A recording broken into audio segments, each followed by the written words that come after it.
Haleluya, shalom buat kita semua, baik teman-teman yang ada di tempat ini maupun teman-teman yang sudah bergabung dalam acara live di acara cakap-cakap tentang Tuhan pada saat malam hari ini, Magic Ministry. Nah, saudara-saudara yang terkasih dalam nama Tuhan Yesus, kita sangat bersyukur karena acara kita malam ini boleh berjalan. Perkenalkan, saya pertama kali menjadi host di acara CCTV di malam minggu. Nah, kemarin saya dapat informasi sebenarnya acara ini segmennya ke generasi milenial ya, yang usianya sekitar 18 sampai sekitar 35 atau 38 tahun. Nah, saudara-saudara, malam hari ini temanya itu saya juga dapatnya dari sebuah joke ya, dari sebuah joke sebenarnya, dan itu sangat joke itu sangat apa ya, sangat menurut saya lumayan lucu dan lumayan memiliki arti gitu. Nah, joke-nya itu seperti ini. Kemarin saya baca dalam sebuah buku, sebenarnya itu dari bahasa Inggris. Dia bilang posisi paling nyaman kamu itu di mana gitu. Kalau dalam bahasa sehari-hari kan orang sekarang nyebutnya banyak PW, posisi wenak. Posisi wenak kamu itu di mana gitu. Nah, saudara, ada dua kalimat joke yang dilontarkan. Posisi terbaik yang posisi yang paling nyaman yang saya pengen, yang saya mau adalah berada di mana, saudara? Bukan di sisi dia, bukan. Ternyata PW itu posisinya, PW wenak itu, posisi wenak itu yang terbaik, yang paling enak lah. Itu ternyata katanya itu di sebelah diri sendiri. Seperti itu katanya. Jadi saya pikir, wah iya juga. Terus olahraga terfavorit yang kamu sukai apa? Dia bilang melompat. Melompat apa? Melompat ke kesimpulan. Waduh, jadi posisi paling nyaman itu berada di sebelah diri sendiri, dan olahraga terfavorit adalah olahraga melompat ke kesimpulan, saudara-saudara. Itu joke-nya, dan ternyata saudara-saudara banyak orang yang suka dengan hal itu, saudara-saudara. Saya pribadi sangat suka. Posisi paling nyaman ya di sebelah diri sendiri. Kita bisa melakukan apapun yang kita suka dan yang kita mau. Karena kita akan melakukan apa yang kita suka di sebelah diri sendiri, iya dong. Posisi WNA di sebelah diri sendiri. Dan olahraga terfavorit adalah melompat ke kesimpulan, bukan melompat jauh atau lompat tinggi, tapi melompat ke kesimpulan. Tapi bagaimana kita bisa sampai di situ, ya kan? Bagaimana kita bisa berada di sebelah diri sendiri dan kita bisa melompat ke kesimpulan. Nah, itu saudara yang menjadi tema kita malam hari ini. Nah, saudara-saudara, saya banyak membaca tulisan-tulisan dan survei-survei, walaupun hanya sebatas ada sebagian memang dari sumber-sumber yang lumayan kredibel, dan kebanyakan memang survei-survei itu berada di Eropa ya. Nah, katanya untuk generasi milenial itu masalah yang paling banyak dihadapi adalah stres akut. Dan walaupun di Indonesia kebanyakan mungkin kita memahami stres itu sebagai sebuah situasi yang tidak terlalu jauh dengan apa yang digambarkan di Eropa, tapi saya percaya bahwa mungkin stres akut ini mungkin tidak seakut yang mereka rasakan di sana. Di sana stres akut itu menyebabkan begitu banyaknya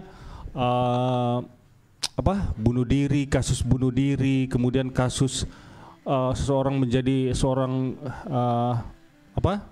psikopat misalnya, hal-hal seperti itu. Di Indonesia sih walaupun ada mungkin belum terekspos dan tidak terlalu banyak lah jumlahnya seperti itu. Nah, saudara-saudara, kenapa hal ini bisa terjadi? Nah, saudara-saudara bisa bayangkan, saya pernah membahasnya tapi bukan dalam acara seperti ini. Ternyata saudara, sebuah pergerakan yang luar biasa itu kemarin kita sebut dengan sebuah kurva eksponensial, di mana pertumbuhan teknologi itu bergerak dengan sangat cepat di luar sana, dan itu secara sistematik menyeret orang yang menggunakan teknologi itu tapi belum mampu menyesuaikan diri dengan teknologi itu. Akibatnya saudara, orang itu kemudian terbawa-bawa oleh situasi secara sistemik. Artinya seperti ini saudara, contoh saja gadget misalnya, gadget. Nah, kita kemudian gadget itu kemudian menyita perhatian kita sampai mungkin kalau kita bangunnya dalam satu hari itu sekitar katakanlah sekitar 15 sampai 18 jam, maka kita pelototin gadget itu sampai misalnya 10 jam dalam sehari misalnya. Nah itu kan udah gawat saudara. Jadi teman-teman ini yang kemudian membuat banyak orang terseret-seret seperti yang tadi saya bilang itu. Belum lagi apa yang dihadapi oleh generasi milenial itu orang yang usia, sekali lagi ya, sekarang ini usianya kisarannya antara 18 sampai sekitar 35-37 tahun. Nah itu masih masuk di dalam generasi milenial. Nah permasalahan yang paling banyak dihadapi oleh generasi milenial ini adalah sebagian yang dalam range di bawah antara 18 sampai 20, tentu saja itu masalah klasik di mana kebanyakan mereka masih mencari jati diri. Mereka masih pada usia-usia yang pengen menunjukkan bahwa mereka bisa, ataupun mereka pengen cari tahu aku ini seperti apa, bisa apa, dan seperti dan lain sebagainya. Kemudian meningkat setelah itu mereka mulai dibebani oleh tanggung jawab kepada keluarga lah, tanggung jawab terhadap diri sendiri lah.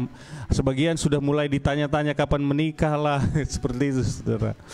Nah teman-teman, saya akan katakan bahwa hal-hal klasik seperti ini sebenarnya sudah terjadi beberapa puluh tahun, atau bahkan mungkin sudah beberapa ratus tahun, mungkin di Eropa atau di tempat lain sudah terjadi demikian. Tetapi saudara, masalah-masalah seperti ini bukanlah sebuah masalah yang sangat gampang untuk dilalui. Saudara, kita akan menemukan bahwa seorang anak yang mulai beranjak dewasa, katakanlah kisaran umur 18 sampai 20-22 tahun, mereka akan menemukan masalah komunikasi dengan orang tua mereka. Dan tidak satu dua, ini banyak terjadi. Jadi saya akan katakan bahwa hal klasik, kenapa saya akan klasik? Karena ini sudah terjadi dari dulu. Karena kan ini sebuah siklus kan. Nah hari ini misalnya saya bukan lagi seorang anak, tapi saya pernah berusia antara 18 sampai 22 tahun. Saya menemukan bahwa cara berkomunikasi dan cara pandang, cara menghadapi situasi antara saya dengan orang tua saya pada masa itu sangat berbeda. Dan dia merasa saya ini terlalu cepat, terlalu tergesa-gesa. Saya merasa dia terlalu lambat, seperti itu. Nah hal ini akan terjadi lagi pada siklus-siklus berikutnya, di mana saya akan menjadi orang tua dan anak saya sudah menjadi umur kisaran seperti itu. Dia sedang mencari jati diri, dia ingin membuktikan diri sendiri. Nah saudara, teman-teman yang sedang menonton atau yang akan menonton, mungkin saudara akan mengalami hal yang sama. Apakah saudara sedang berada di posisi orang tua? Apakah saudara akan berada di posisi sebagai seorang anak? Kita akan melihat bahwa hal-hal seperti ini akan sering kita temukan. Nah, tetapi kita masih memiliki sebuah kebudayaan di timur di mana seorang anak haruslah memiliki kesopanan terhadap orang tua. Akibatnya saudara, banyak anak-anak kemudian merasa sangat tertekan dengan tanggung jawab yang dibebankan di pundak mereka saat mereka mulai katakanlah umur 22 sampai 25 tahun. Mereka ditanya, udah kerja belum, kapan nikah, hal-hal seperti itu. Nah, itu kemudian menjadi beban. Nah, jadi hal-hal seperti ini kemudian menjadi masalah yang terus-menerus terjadi. Nah saudara, kembali kepada tema kita. Jadi posisi wenaknya itu, posisi nyamannya itu di mana? Di sebelah diri sendiri. Bagaimana kita bisa menjadi nyaman dan berada di sebelah diri sendiri? Apa kita harus membagi tubuh kita? Tidak mungkin. Nah jadi saudara, teman-teman semua sekalian, saya katakan pada saat malam hari ini kita harus mulai belajar menjadi diri sendiri, sehingga apapun yang kita lakukan kita tidak perlu merasa sangat tertekan.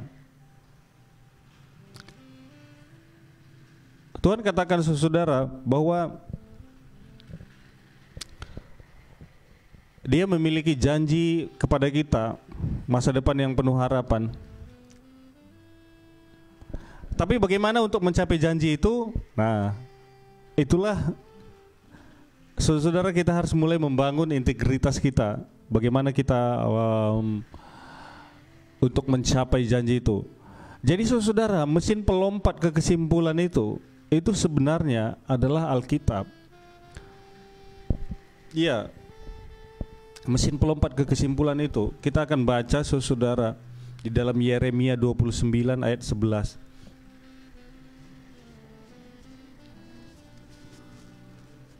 Yeremia 29 ayat yang 11. Demikian firman Tuhan. Saudara bisa baca dalam Alkitab saudara. Sebab Yeremia 29 pasal 29 ayat yang ke-11, sebab aku ini mengetahui rancangan-rancangan apa yang ada padaku mengenai kamu, demikianlah firman Tuhan, yaitu rancangan damai sejahtera dan bukan rancangan kecelakaan, untuk memberikan kepadamu hari depan yang penuh harapan. Nah, ini adalah mesin pelompat ke kesimpulan, saudara. Saudara harus ketahui ayat ini sangat populer ya, apalagi pada saat saya masih muda dulu, saya sangat mengingat ayat ini. Sekarang pun saya masih muda, atau paling tidak saya merasa muda lah gitu ya kan. Nah jadi saudara-saudara, teman-teman, kenapa saya sebutkan ini adalah sebuah mesin pelompat ke kesimpulan? Saudara, kalau kita tahu kenyataan bahwa kita memiliki Tuhan yang luar biasa, yang mampu melakukan segala sesuatu, yang memiliki rancangan yang indah, memiliki rancangan damai sejahtera dan bukan kecelakaan kepada kita, sebenarnya itu akan membuat kita mampu melewati pasal-pasal bab-bab yang harus kita lewati selama hidup kita. Kan hidup ini seperti buku, hari ini misalnya pendahuluan, besok kemudian masuk kepada masalah, seperti itu kan. Nah jadi kemudian kita menghadapi situasi yang rumit, yang sepertinya jalan keluarnya agak susah, seperti itu. Nah itu kan seperti buku ya kan. Nah jadi kembali lagi kepada mesin pelompat ke kesimpulan itu, kita harus tahu bahwa Tuhan memiliki rancangan yang indah, yang rancangan yang penuh dengan damai sejahtera, bukan rancangan kecelakaan. Jadi itu saja pun harusnya membuat kita sudah memiliki kekuatan untuk melewati bab-bab yang sangat sulit di dalam kehidupan kita. Tapi masalahnya itu kan teori, bagaimana cara menjalaninya? Mungkin saudara akan berkata demikian kepada saya. Nah, saudara-saudara, itulah sebenarnya kuncinya. Kenapa tema kita juga berjudul PW dan mesin pelompat ke kesimpulan? Karena dua hal itu tidak bisa dipisahkan. Kalau saudara hanya memiliki pelompat ke kesimpulan, saudara akan menjadi orang yang malas. Tapi kalau saudara cuma mau nyari posisi wena saja, saudara akan menjadi orang yang tidak peduli.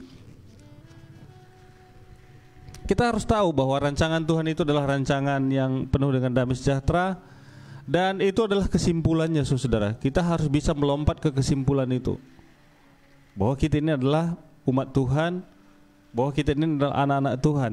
Nah, baiklah, kita akan membahas secara teknis. Saudara, jujur saja, sebenarnya saudara, bagaimana kita melompat kepada kesimpulan itu sebenarnya bukanlah sebuah ajakan untuk mengambil jalan pintas atau shortcut atau di bypass, bukan seperti itu maksudnya. Itu adalah sesuatu untuk mengingatkan atau menguatkan kita di kala-kala yang sangat sulit. Saudara mungkin sedang menghadapi masalah kuliah, saudara mungkin sedang menghadapi masalah asmara, misalnya hubungan asmara, saudara mungkin sedang mengalami masalah ekonomi, keuangan, masalah jati diri. Itu kemudian membuat saudara sangat sulit. Tetapi saudara, kalau saudara mengingat kembali sebuah kesimpulan bahwa rancangan Tuhan adalah rancangan yang penuh dengan damai sejahtera, bukan rancangan kecelakaan kepada kita, maka saudara, kita hanya perlu memperbaiki apa yang ada di dalam diri kita saat ini. Pada akhirnya saudara, kita akan sampai kepada rancangan itu. Itu saja. Nah, saya belajar banyak tentang bagaimana menghadapi situasi-situasi yang sangat sulit, karena saudara, saya seringkali menghadapi situasi yang sangat sulit di dalam kehidupan saya. Ada beberapa pelajaran berharga yang saya dapatkan dalam hal menghadapi situasi yang sulit. Yang pertama yang saya pelajari dalam menghadapi situasi sulit itu,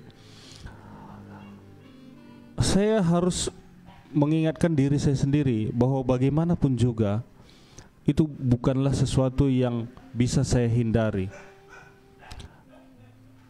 Ya, saudara, saya mengingatkan diri saya bahwa itu adalah sesuatu yang harus saya selesaikan. Itu yang pertama. Saat menghadapi situasi yang sulit, saya mengingatkan diri saya bahwa itu adalah sesuatu yang harus saya selesaikan. Jadi saya tidak berusaha untuk menghindarinya. Secara spontan, saya akan berusaha menghindar dari masalah itu, karena masalah itu membuat kita kadang-kadang sulit bernapas. Kayaknya nggak ada jalan keluar.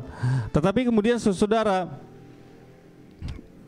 setelah saya bertekad untuk menghadapi masalah itu, saya mulai mempelajari masalah itu.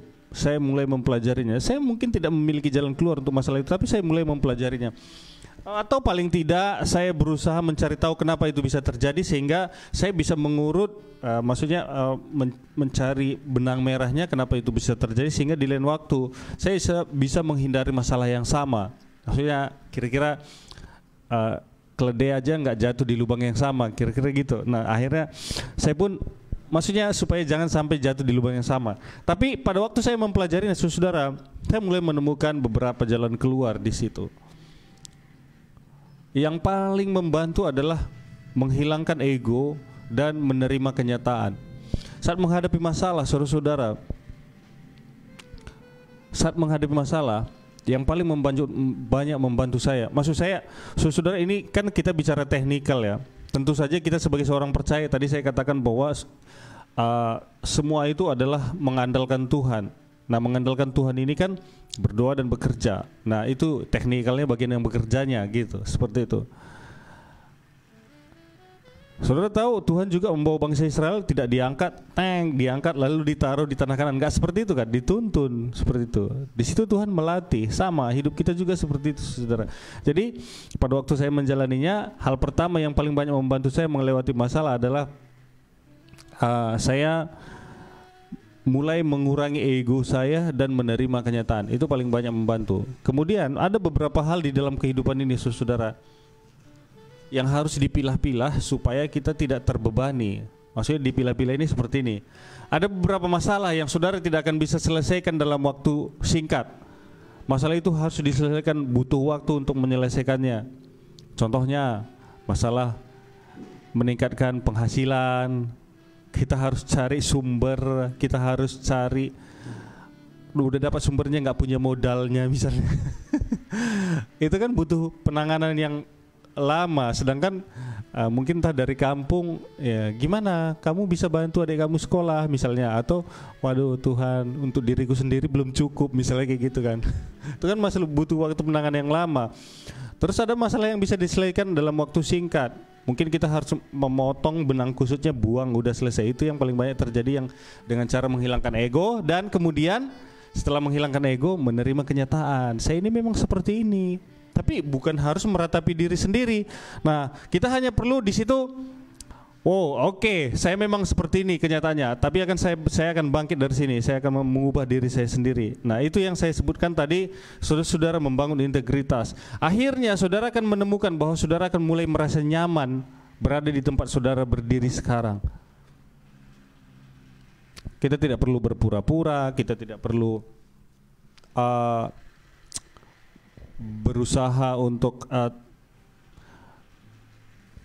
harus sama dengan teman-teman sekitar saya. Karena saudara, ternyata saya baca survei itu, generasi milenial itu, terutama yang bagian-bagian terakhir itu, mereka itu berbeda dari teman-teman pun kadang-kadang itu menjadi sebuah masalah. Berbeda dari komunitas pun kadang-kadang menjadi sebuah masalah. Nah, itu penting yang saya bilang tadi, saat saudara mulai bisa menerima kenyataan, berdiri di tempat, ya saya itu memang seperti itu, tapi bukan berarti ya harus beda, bukan gitu maksudnya. Maksud saya seperti ini, katakanlah dalam sebuah situasi, sebuah komunitas, kita tidak memiliki skill atau kemampuan untuk sama dengan teman-teman kita yang lain. Terimalah kenyataan bahwa kita memang tidak sama, tidak memiliki skill seperti itu. Atau masalah ekonomi, mungkin kita tidak sama strata ekonominya dengan orang lain. Ya terimalah. hal seperti itu, tapi bukan menyerah. Itu tadi yang saya maksud, bahwa bukan untuk meratapi diri sendiri. Menerima kenyataan itu bukan untuk meratapi diri sendiri. Oke, saya ini seperti ini sekarang, nah, tapi saya sedang berjuang. Nah, tetapi kita harus ingat bahwa apa yang kita perjuangkan itu adalah untuk menyampai ke kesimpulan. Saudara, kesimpulannya adalah kita ini adalah umat Tuhan yang dirancang untuk menerima kebaikan-kebaikan dan damai sejahtera. Jadi apa yang kita lakukan itu harus berorientasi kepada Tuhan, seperti itu, ya kan? Nah, kalau saudara sedang kuliah sekarang, atau saudara sedang mencari pekerjaan sekarang, atau saudara sedang mencari jodoh sekarang, saudara hanya perlu seperti yang saya bilang itu, saudara harus melompat kepada sebuah kesimpulan. Kadang-kadang kita tidak perlu terlalu banyak bergumul dalam masalah-masalah hidup. Itu yang saya bilang tadi, masalah-masalah itu kadang harus kita pilah-pilah, harus kita bagi-bagi. Masalah ini adalah masalah yang dikerjakan sambil berjalan, karena itu membutuhkan penanganan yang panjang waktunya, yang oke lah, saya tidak akan bisa menyelesaikan masalah ini dalam waktu singkat, dalam waktu dekat misalnya. Nah, oke, akhirnya saudara, kita akan mulai fokus kepada hal-hal yang urgent, hal-hal yang harus dikerjakan sekarang, dan itu tidak akan menyita energi dan fisik dan mental kita tidak terlalu tertekan. Itu perlunya kita melompat kepada sebuah kesimpulan. Beban terlalu besar. Saya ini anak Tuhan. Rancangan Tuhan buat saya itu adalah rancangan yang indah, rancangan yang penuh dengan damai sejahtera, bukan rancangan kecelakaan. Saudara lihat di dunia ini, apa yang abadi, apa yang kekal? Tidak ada. Tidak ada, saudara. Artinya apapun yang saudara alami sekarang, apakah kepahitan, apakah itu sebuah kesulitan, percayalah saudara, itu tidak kekal. Itu tidak kekal, saudara. Itu tidak seterusnya seperti itu. Nah, makanya jadi makanya jadi kan. Teman-teman, saudara-saudara semua, kita harus melompat kepada sebuah kesimpulan bahwa kita adalah milik kepunyaan Tuhan. Jadi pada waktu masalah itu mendera kita dengan sangat berat, ingatlah bahwa itu tidak kekal, tidak abadi. Kita hanya harus mulai memilah-milah masalah itu, menyelesaikan apa yang paling penting terlebih dahulu. Cara yang terbaik tadi saya sudah katakan secara teknis bagaimana. Dan saudara-saudara, ada sebuah kekuatan yang harus ada di dalam diri kita. Terlebih-lebih lagi karena kita adalah anak Tuhan. Maka saudara, kita harus mengenal Tuhan yang kita sembah itu. Kita nyamannya itu, saudara, memang di sebelah diri sendiri. Itu tadi joke yang saya sampaikan di awal. Tetapi ketahuilah saudara, bahwa Tuhan selalu ada bersama-sama dengan kita.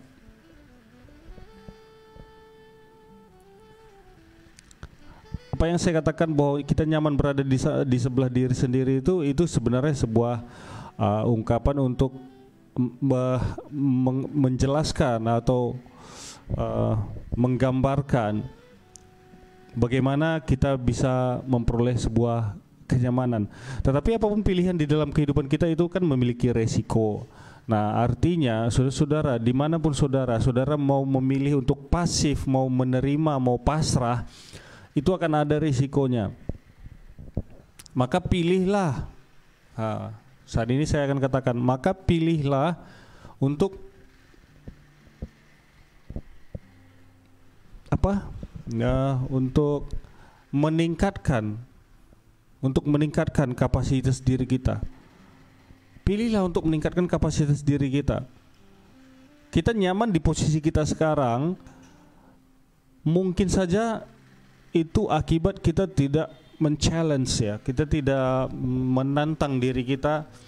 Sebenarnya pun memang juga nggak pas juga ya kalau kita bilang menantang diri kita. Bahasa dunia memang sering bilang tantang diri kita untuk untuk lebih lagi untuk lebih lagi. Tapi sebenarnya dalam Tuhan sebenarnya tidak seperti itu, walaupun prosesnya akan sama, tetapi sebenarnya dalam Tuhan tidak seperti itu. Sebenarnya yang benar adalah saya ingin memberikan yang lebih baik kepada Tuhan. Itu sebenarnya saudara. Prosesnya akan sama, sama-sama mengupgrade diri sendiri, tetapi motivasinya berbeda. Motivasi yang salah akan membawa kita kepada tujuan yang salah, kepada hasil akhir yang berbeda. Motivasi untuk memberikan yang lebih baik kepada Tuhan akan membawa saudara memperoleh janji-janji itu semua, akan sampai kepada kesimpulan itu. Jadi PW-nya itu di sebelah diri sendiri itu bagaimana kita bisa menempatkan diri kita itu berada di dalam tangan Tuhan, dalam kehendak Tuhan, di dalam jalur yang Tuhan mau, seperti itu saudara. Nah baik saudara, pada saat malam hari ini saya akan menyimpulkan apa yang sedang kita bahas dari tadi. Yang pertama saudara, yang saya mau katakan pada saat malam hari ini, apapun yang kita alami sekarang, ingatlah saudara, ingatlah, itu tidak seterusnya seperti itu. Mungkin saudara sedang berbeban berat, entahkah itu masalah ekonomi, masalah asmara, masalah kesehatan, masalah apapun itu saudara, itu tidak seterusnya, itu tidak kekal. Itu yang pertama yang mau saya sampaikan. Kita hanya perlu menguatkan, meneguhkan hati kita. Kita katakan bahwa itu tidak kekal. Kemudian kita harus membagi-bagi persoalan yang sedang kita hadapi sekarang. Ada sesuatu yang urgent itu maksudnya betul-betul harus ditangani sekarang. Dan ada masalah yang harus ditangani dengan terus-menerus. Maksudnya itu butuh penanganan yang panjang seperti itu. Nah, kita harus mulai memilah-milah masalah itu, mana yang paling duluan. Seperti yang saya sebutkan tadi, bahwa saya sangat banyak terbantu dalam hal menyikapi masalah itu. Yang pertama tadi yang saya katakan, sesudah kita memilah-milah masalah itu, masalah yang urgent sekarang, urgent bisa sambilan, ini bisa sambil berjalan, dan ini mungkin hanya butuh persiapan sekarang. Nah, sudah kita pilah-pilah itu, maka kita harus belajar saudara untuk memangkas ego kita di situ dan menerima kenyataan. Tapi sekali lagi ya, menerima kenyataan seperti yang saya sebutkan tadi bukan berarti bahwa kita di sini pasrah ataupun pasif. Yang saya maksud di sini menerima kenyataan adalah kita harus aktif. Nah, kemudian itu yang kedua. Dan yang ketiga, saudara-saudara, terkadang kita harus melompat kepada kesimpulan. Kita harus melompat kepada kesimpulan. Kekuatan itulah yang harus ada di dalam diri kita, bahwa kita adalah anak-anak Tuhan, yang kepada kita dijanjikan sebuah masa depan yang penuh harapan, yang kepada kita dijanjikan masa depan yang gilang gemilang, yang kepada kita dijanjikan segala sesuatu yang baik. Jadi saudara, kita hanya perlu mengingat itu, dan kita harus kembali kepada kehidupan kita. Kita harus bekerja, kita harus beriman, kita harus berjuang seperti itu. Mulai upgrade diri kita. Tapi begitu masalah itu terlalu berat, ya saudara, ingatlah sebuah kesimpulan. Gunakanlah mesin pelompat kepada kesimpulan. Jadi untuk mengingat hal-hal tersebut, saudara mungkin bisa menggunakan jok itu. Posisi yang paling enak, PW-nya itu di sebelah diri sendiri, dan olahraga terfavorit adalah melompat kepada kesimpulan. Dan itu mungkin akan membantu saudara mengingat apa yang barusan kita bicarakan. Nah, ingatlah saudara, Tuhan tidak pernah meninggalkan kita, dan apa yang kita alami sekarang bukanlah sesuatu yang terus-menerus. Ingatlah saudara, rancangan Tuhan kepada kita anak-anak Tuhan adalah rancangan yang penuh dengan damai sejahtera. Apapun yang saudara alami sekarang, saya akan katakan kepada saudara bahwa rancangan Tuhan kepada saudara, kepada kita adalah rancangan yang penuh dengan damai sejahtera. Saudara harus kuatkan hati saudara-saudara, teguhkan iman saudara-saudara. Saudara harus ingat itu, berdoa kepada Tuhan. Tuhan, saya akan melompat kepada kesimpulan, saya akan bangkit dari keadaan saya. Oke, ini sedang terjadi sekarang, tapi saya akan melewatinya. Tidak perlu berusaha untuk menghindari, berusahalah untuk menyelesaikannya saudara. Amin saudara. Baiklah saudara, acara kita pada saat malam hari ini sudah berada di bagian akhir. Saya sangat berharap apa yang sedang kita bahas barusan boleh menjadi berkat bagi kita semua. Sekian dan terima kasih. Tuhan Yesus memberkati. Shalom buat kita semua.